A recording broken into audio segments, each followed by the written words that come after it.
Hi, if you want to set the timer on your Electrolux Induction Hob, but you don't want to actually turn off the hobs, then you can do that. You can use it just as like an egg timer function. So all we have to do is turn it on, and then we're going to hit this clock button there, but we need to make sure we're choosing a hob that's not in use. So for example, you can see at the moment this one's in use and this one's in use, and we can have them in use, but let's pick the timer for this one or this one here. So if I just press it here, every time I press the button it's going to cycle through the different ones. So let's do this one here. Let's just do it for 1 minute, and what will happen is it will flash fast, but then when it goes to slow, that's when it's going to start the time. There you go. So it's starting the countdown now because it's gone to slow.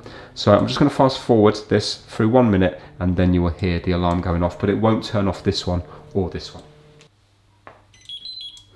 And there we go. You can hear the alarms going off now, but it hasn't turned off that one or that one there. It's purely a timer. And to cancel it, we just hit the clock button, and there we go. These two are still operating here. Thanks for watching.